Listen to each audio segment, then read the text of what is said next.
bukan tak valid, tapi menteri yang dipilih tu tak bagi kelebihan dekat rakyat. Maksudnya dalam kata lain macam masuk poket sendiri. So sebab mostly dalam kita macam tu lah kan. Sebab banyak je kes yang kita tengok macam orang gelandangan, orang yang duduk dekat sebelah tu sampah tu semua. Itu menteri tak, kebanyakannya menteri tak belok. Kita tak tengok dekat media, dekat news. Tapi bila macam yang ada dakwah bebas start itu dia pergi cari orang-orang macam ni, masih ada dekat setiap negeri tu ada orang-orang macam ni. Maksudnya dekat situ nampaklah satu macam kenapa boleh ada orang macam ni sedangkan orang ni orang rakyat tolong orang. Dan maksudnya bagi saya sistem demokrasi ni macam lama makin dah tak nak betul kan. Kenapa kita pakai kita tengok action yang dibuat oleh yang Ragu, action yang dia buat tu bagi Well, thank you for your question. I have a lot of things to share with you. Sebenarnya yang dari segi perspektif sebagai pemimpin, kalau kita melihat Yang Tan Agong Baginda Sultan mempunyai kelebihan dari segi peranan ya untuk memastikan tadbir urus kerajaan. Sebab kita melihat the head of the country is Yang Tan Agong, the head of the government is the Prime Minister and cabinet member, this and that. It could be in the state level, ESCOS, Dewan Undangan Negeri. Baik, dalam kes-kes ini beberapa persoalan yang agak panjang jugalah saudara Hamid cuba highlightkan. Banyak perkara beliau cuba share. Antaranya adalah credibility, accountability, performance, leadership skills di kalangan jamaah menteri di peringkat federal, minister and ministries, and followed by the state level is ESCO, and also member of parliament. So what's going on now is about when you are holding that position as it could be as a ministers or in any ministry, it could be member of parliament, Dun in parliament, we are talking about Senate and the House of Representative.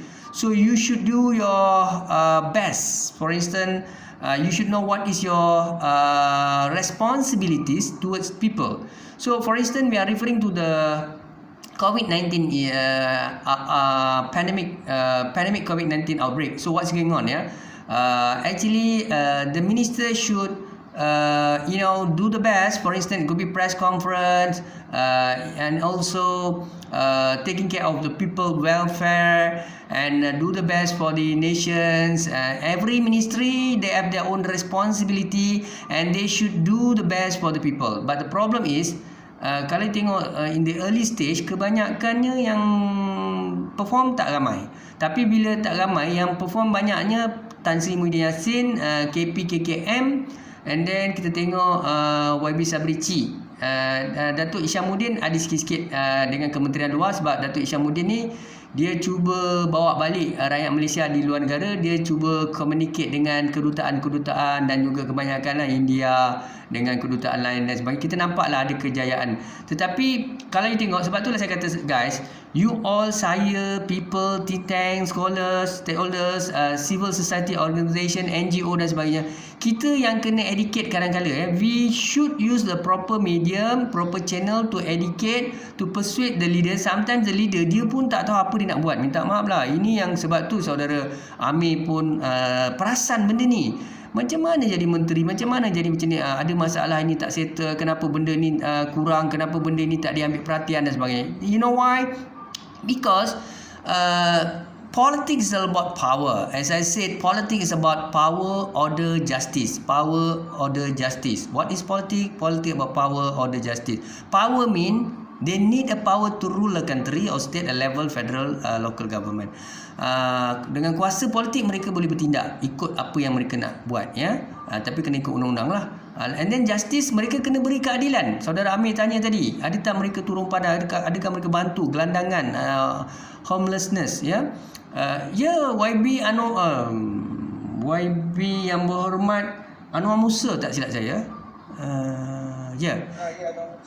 Dia menteri wilayah kan, dia pun kita beri dia semangat. Saya sendiri pun memang akan hantar mesej dalam Twitter dia, termasuk Tan Sri Muhyiddin dan juga beberapa jemaah menteri. Saya ada cara saya lah, macam myself, saya akan hantar dalam Twitter dia orang atau state government melalui video. You all tengok video dalam live dan sebagainya. Sebenarnya saya bukan buat suka-suka. Actually I'm doing that, they are listening. Dan saya bagi tahu macam mana nak majukan Malaysia, how to maintain and remain our status, how to make sure our currency is going to increase, how to make sure that we are going to be as a developed country. Saya bagi idea, because saya tak boleh jadi menteri, saya tak boleh jadi jemaah menteri, saya tak boleh jadi prime minister, because my position is not in their level or in their shoes, right? So what can I do is I should contribute. It doesn't matter who are you, but in future we don't know. Rais and Nurin, maybe one day in future you people are going to be as a member of parliament, you are going to be as a leader, you are going to be as a politician. We don't know. But timing, we will say no, I don't have that kind of intention. But we don't know what will happen in future. The same thing happened to me. I don't know in future whether I'm going to be as a leader, I'm going to be as a politician. Maybe if you ask me personally, did you have any intention? Yes, I have. Because I'm doing all these things since my age is 19 years old. Until now, my age is 40 plus. And what's going on is I'm keep on doing same as an advisor. I don't bother who are you. Either you are government or opposition. So I will do my part. Alright, okay. Back to the questions. Actually, itulah dia. The problem in Malaysia, or it could be abroad, worldwide.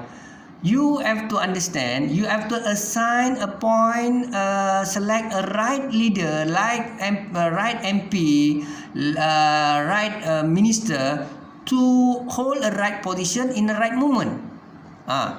Maknanya kita di Malaysia atau di dunia di mana saja organisasi, kita mesti pilih ketua jabatan, ketua pusat tanggungjawab, wakil rakyat, ketua eksekutif CEO yang sepatutnya pada masa dan ketiga yang sepatutnya, dengan pengalaman, kredibiliti, karisma yang sepatutnya untuk memimpin jawatan itu.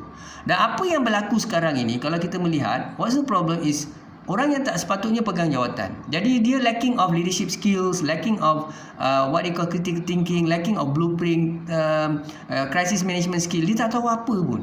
So siapa-siapa yang masuk bertanding politik, dia menang atas rakyat, tsunami rakyat, atas kemarahan rakyat. Rakyat tak puas hati, rakyat jatuhkan kerajaan ini, naikkan kerajaan ini, naiklah siapa yang bertanding. Kalau yang bertanding tu tak kira siapa, kita bukan mengata, tapi kadang-kadang kita tahu yang masuk bertanding ni pun bukannya ada degree, bukan ada master, PhD. Bukanlah kita nak kata orang yang ada degree PhD ni bagus, tidak. Diploma kan, orang ada diploma ni apa bijak pandai, bukan. Saya takut nanti orang salah faham.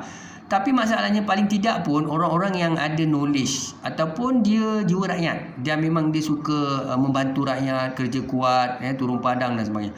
Tapi kadang-kadang yang bertanding ni, you tengoklah, orang itu orang ni, tapi bila cara bercakap kasar, bahasa kesat, bergaduh, tak nampak macam YB, tak nampak macam ahli parlimen, tak tahu nak buat kerja, bila orang beri nasihat pun, bila kita beri nasihat, beri cadangan, dia salahkan kita, dia maki kita balik, dia marah kita balik. So all these things, right?